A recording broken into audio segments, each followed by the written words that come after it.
The first step towards achieving your dreams is having the right coach. Get the best education with forensic classes by Diksha and make your NET forensic exam dreams come true. Download the app now. Hello everyone, welcome to our YouTube channel. And आज की video में हम क्या पढ़ रहे हैं? आज की वीडियो में हम पढ़ रहे हैं क्रिमिनल बिहेवियर। ठीक है, सो देखते हैं क्या क्रिमिनल बिहेवियर है। देखो, क्रिमिनल बिहेवियर बहुत ही सिंपल सा टर्म है, सभी को समझ में आता है। क्रिमिनल कोई पर्सन होता है जो क्या करता है, क्राइम करता है। वो पर्सन जिसने क्या किया है, क्राइम किया है, उसका बिहेवियर क्रिमिनल बिहेवियर। अब हमने पढ़ा है क्राइम क्या है, कोई भी activity against the law, activity against the law.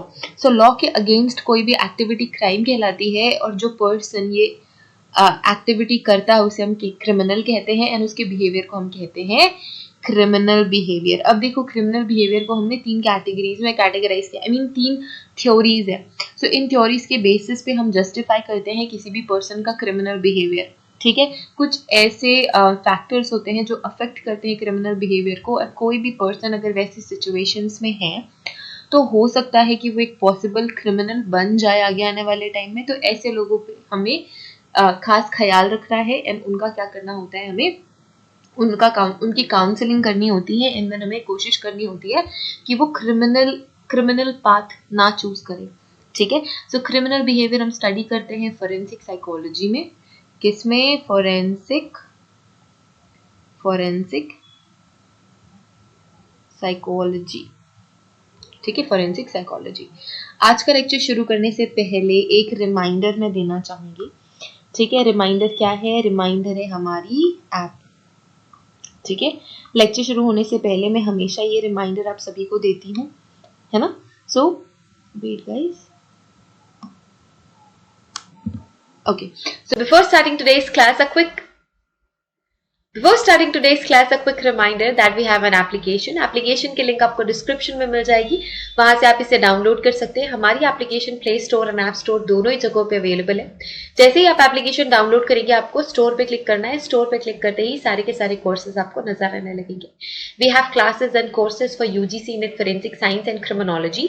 So UGC NET paper 1 plus paper 2 के कोर्सेज अवेलेबल है in the subject of forensic science and in the subject of criminology. इसके अलावा we have entrance classes, so NFSU entrance, CUET PG and CUET entrance की classes available है हमारे official application पे। So basically forensic science से related जितने भी entrances and examination होते हैं, उन सभी के कोर्सेज आपको हमारे प्लेटफॉर्म पे मिलेंगे, एंड हम अपनी एग्जाम के अकॉर्डिंग क्लासेस ज्वाइन कर सकते हैं। Scientific officer, different scientific officer की जो रिक्रूटमेंट्स होती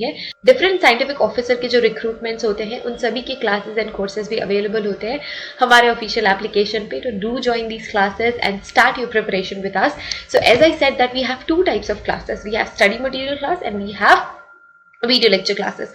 so video lecture classes complete course and classes आप कह सकते हैं, बिकॉज उस कोर्स में आपको मिलता है वीडियो लेक्चर, सारे के सारे सिलेबस को कवर करता है वीडियो लेक्चर। स्टडी मटेरियल, बिल्कुल स्टडी मटेरियल, नोट्स होते हैं, कंसाइज स्टडी मटेरियल आपको मिलता है, sample MCQs and mock test आपको मिलते हैं। तो वीडियो लेक्चर कोर्स में ये तीनों की तीनों चीजें ही आपको मिलेंगी। प्रीवियस ईयर क्वेश्चन पेपर भी इस कोर्स में इंक्लूडेड है। सो आपको ये कंप्लीट कोर्स मिलता है, जिसे हम कहते हैं वीडियो लेक्चर कोर्स। इसके अलावा होता है स्टडी मटेरियल कोर्स। तो स्टडी मटेरियल कोर्स में आपको सिर्फ और सिर्फ PDF नोट्स, स्टडी मटेरियल और sample MCQs and mock test मिलते हैं। So this is study material course, and ये सारा कुछ इंक्लूड करता है video lecture course. So we have these two types of courses in our official application for different examination and entrance examinations. So do download our application and join our classes and start your preparation with us. जैसे कि मैंने बताया कि criminal behaviour क्या है, कोई भी anti social behaviour, ठीक है, सोसाइटी के अगेंस्ट या लॉ के अगेंस्ट कोई भी बिहेवियर होता है, वो पनिशेबल होता है। ठीक है, अगर आप लॉ के अगेंस्ट कोई काम करोगे तो वो पनिशेबल होता है under the law and norms. तो हमने कुछ लॉ बनाए हुए हैं, हमने कुछ नॉर्म्स बनाए हुए हैं। अगर उसके अगेंस्ट आप कोई एक्ट करते हो या कोई भी बिहेवियर करते हो तो आपने क्राइम किया है, एंड आपको पनिशमेंट दी जाएगी। वो जो भी आपकी एक्टिविटी है वो पनिशेबल होगी। ठीक है, सो हम ये कह सकते हैं that person may have criminal behavior. Okay, so community के according वो person criminal है and that person have some criminal behavior. अब हम criminal behavior की study करते हैं, ठीक है. जब हम criminal behavior की study करते हैं तो हम उस criminal को समझ पाते हैं और कौन कौन से question के आंसर हमें मिलते हैं, जैसे कि criminals क्राइम कमिट क्यों करते हैं, कोई भी ऑफेंस या क्राइम कमिट क्यों करते हैं, ठीक है, इसका आंसर मिलता है. अब वो कौन है, इसका आंसर मिलता है. वो किस तरीके से सोचते हैं, इसका आंसर मिलता है. एंड इसके अलावा वो अपार्ट फ्रॉम द क्राइम और क्या करते हैं, ये भी हमें पता चलता है, ठीक है. सो जब हम क्रिमिनल बिहेवियर की स्टडी करते हैं तो हमें ये पता चलता है कि वो पर्सन ने क्राइम क्यों किया, क्या रीजन था, किस तरीके से उन्होंने क्राइम किया और क्या सोचा ये क्राइम करने से पहले, ठीक है. सो ये सारी चीजें हम पढ़ते हैं हमारे क्रिमिनल बिहेवियर में, ठीक है, जब हम क्रिमिनल बिहेवियर की स्टडी करते हैं. तो अब कुछ ऐसे फैक्टर्स हैं जो अफेक्ट करते हैं क्रिमिनल बिहेवियर को. क्या करते हैं, कुछ ऐसे फैक्टर्स हैं जो क्रिमिनल बिहेवियर को अफेक्ट करते हैं, जैसे कि कोई बिहेवियरल डिसऑर्डर है. अगर कोई ऐसा मेंटल डिसऑर्डर है जिसमें बिहेवियर अफेक्ट होता है मेजरली, तब हम उसे कहते हैं बिहेवियरल डिसऑर्डर, ठीक है. सो ये behavioural disorder can lead to crime, ठीक है. अब ये जो बिहेवियरल डिसऑर्डर है ये क्राइम करवा सकता है उस पर्सन से, ठीक है. Lack of education again really very important factor. अगर कोई पर्सन कम पढ़ा लिखा है तो ये पॉसिबिलिटी इंक्रीज हो जाती है कि वो पर्सन क्राइम कर सकता है. मीडिया इन्फ्लुएंस, तो मीडिया इन्फ्लुएंस बहुत ही ज़्यादा इंपॉर्टेंट है. कोई मूवी देख के इन्फ्लुएंस हो गया कोई पर्सन, कोई न्यूज़ सुन के, या फिर कोई भी ऐसा जिसमें मीडिया बहुत इंपॉर्टेंट रोल प्ले करता है. सोशल मीडिया में कुछ देख लिया, टीवी मीडिया में कुछ देख लिया, एक टीवी की जो मीडिया होती है, न्यूज़ में कुछ ऐसा देख लिया जिससे कि इन्फ्लुएंस होके कोई क्रिमिनल एक्टिविटी उन्होंने करनी चूज करी, तो ये भी एक फैक्टर है. इसके अलावा पुअर पर्सनल टेम्परामेंट, अगर किसी पर्सन को बहुत ज़्यादा गुस्सा आता है, बहुत जल्दी गुस्सा आता है, तो ये सारी चीज़ें, ठीक है. तो ये सारी चीज़ें क्या करती हैं, इंक्रीज कर देती है पॉसिबिलिटीज उस पर्सन की क्राइम करने की, ठीक है. लो IQ, अगर उस पर्सन का IQ लो है तो पॉसिबिलिटीज ज़्यादा होती है कि वो पर्सन कोई क्राइम कर देंगे, ठीक है.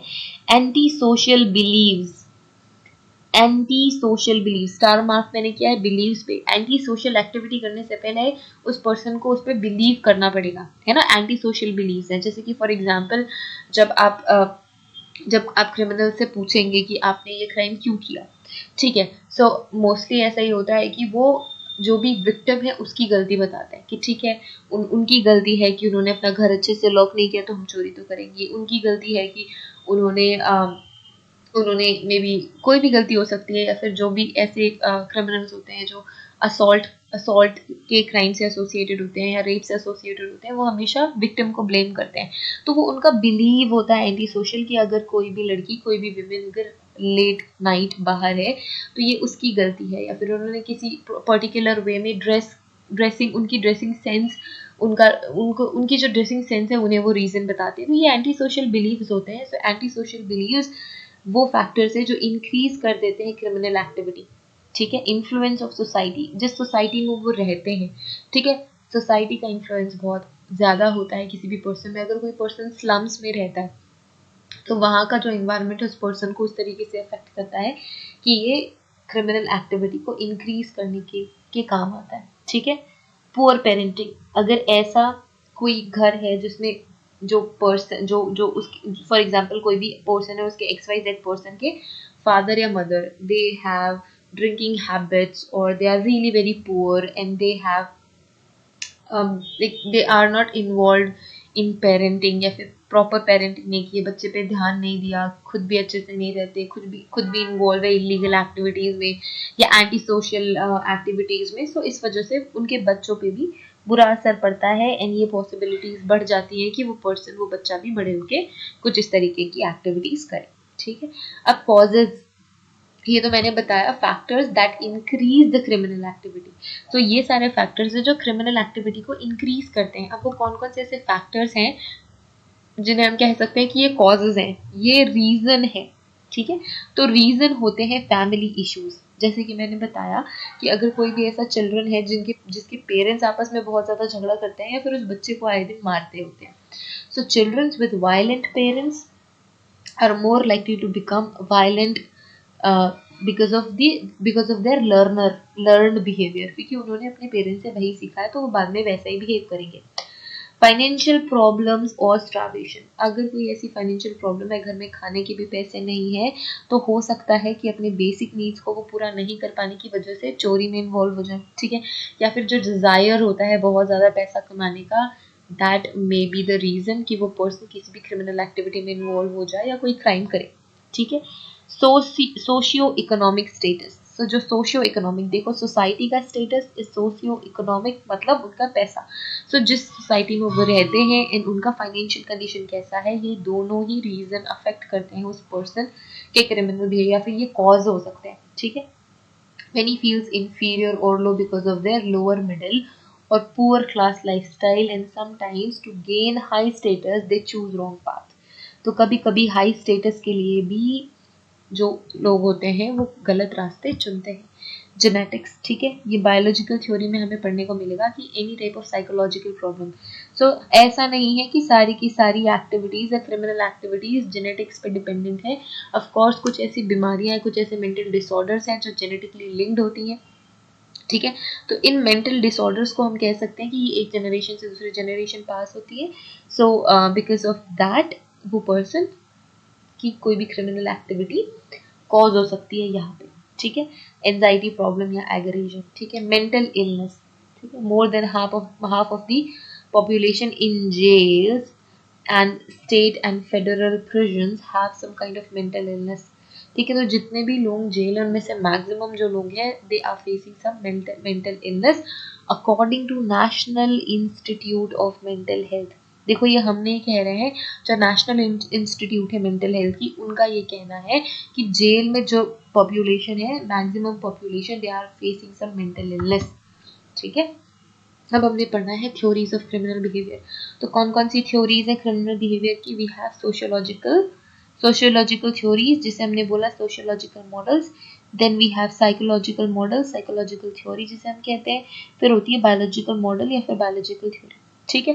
तो सोशियोलॉजिकल थ्योरी क्या कहती है? सोशियोलॉजिकल थ्योरी क्राइम का रीजन बताती है. रीजन क्राइम को बताती है सोशल इन्वायरमेंट,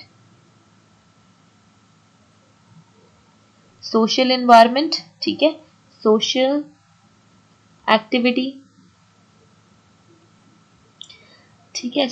कुछ ऐसा सोशल इन्वायरमेंट, सोशल एक्टिविटी या सोसाइटी इन जनरल अफेक्ट करती है क्राइम कॉजेशन के लिए. ठीक है.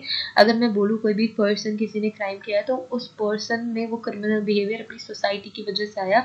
सोशल इन्वायरमेंट, सोशल सर्कल की वजह से अगर वो पर्सन क्राइम का पाथ चूज करता है तो वो होंगे सोशियोलॉजिकल मॉडल्स. तो कई सारे ऐसे ग्रुप्स हुए हैं. तो कुछ ऐसे ग्रुप्स थे जिनका ये मानना था कि कोई भी पर्सन क्रिमिनल अपनी सोसाइटी की वजह से या सोशियोलॉजिकल चेंजेस या सोशियोलॉजिकल एनवायरनमेंट की वजह से बनता है, तो उन्होंने सोशियोलॉजिकल मॉडल दिया. कुछ ऐसे ग्रुप ऑफ लोग थे जिन्होंने बोला कि नहीं सिर्फ सोसाइटी की वजह से नहीं हो रहा है, ये इनके साइकोलॉजी की वजह से हो रहा है. So everything is there in their head या फिर ब्रेन. ठीक है. तो इनका ये कहना था कि कोई भी पर्सन क्रिमिनल तब क्यों बन रहा है, क्योंकि उनकी दिमागी हालत ऐसी है. ठीक है. बायोलॉजिकल मॉडल जो सपोर्ट करते थे उन्होंने क्या बोला कि बायोलॉजिकल रीजंस जैसे कि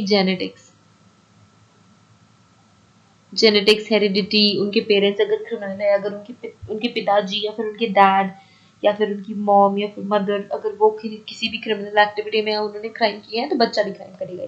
सो वो सारे एक ग्रुप ऐसा था जिन्होंने बोला कि हाँ बायोलॉजिकल रीजंस है. तो ये हमने 3 मॉडल दिए, बट इन जनरल हम ये कह सकते हैं कि ये तीनों ही फैक्टर्स बहुत ही इंपॉर्टेंट रोल प्ले करते हैं किसी भी पर्सन के क्रिमिनल बनने की या क्रिमिनल बिहेवियर के लिए. ठीक है. सो सोशियोलॉजिकल फैक्टर्स भी इंपॉर्टेंट है, साइकोलॉजिकल फैक्टर्स भी इंपॉर्टेंट है एंड बायोलॉजिकल फैक्टर्स भी इंपॉर्टेंट है. कोई एक एलिमेंट सोलोली अफेक्ट नहीं करता किसी भी क्रिमिनल बिहेवियर पे. ठीक है. तो कंक्लूजन हमने यही निकाला है कि कोई एक एलिमेंट ऐसा नहीं है जिसकी वजह से कोई भी पर्सन ने क्राइम किया. ये तीनों ही फैक्टर्स ऐसे हैं जिनकी वजह से कोई भी पर्सन क्राइम करता है या फिर वो चूज करता है वो पाथ जिसमें उन्होंने क्राइम किया. ठीक है, सो ये 3 हमारे अप्रोचेस हैं, psychological approach, sociological approach and biological approach, जो मैंने अभी एक्सप्लेन आप सभी को किया. Okay, so thank you so much everyone for watching this video. Okay, so thank you so much again. I'm saying thank you because we are done with today's class. So अगर कोई भी doubt होगा तो आप अपने doubt comment section में हमसे पूछ सकते हैं. अगर आपने एनरोल करना है खुद को किसी भी एक्सक्लूसिव कोर्स में तो आप अनलॉक कर सकते हैं इन सारा का सारा एक्सक्लूसिव कंटेंट आप एक्सेस कर सकते हैं हमारे ऐप को डाउनलोड करके. Okay, so thank you so much again. Have a great day ahead. See you guys in the next lecture. Till then, take care. Bye.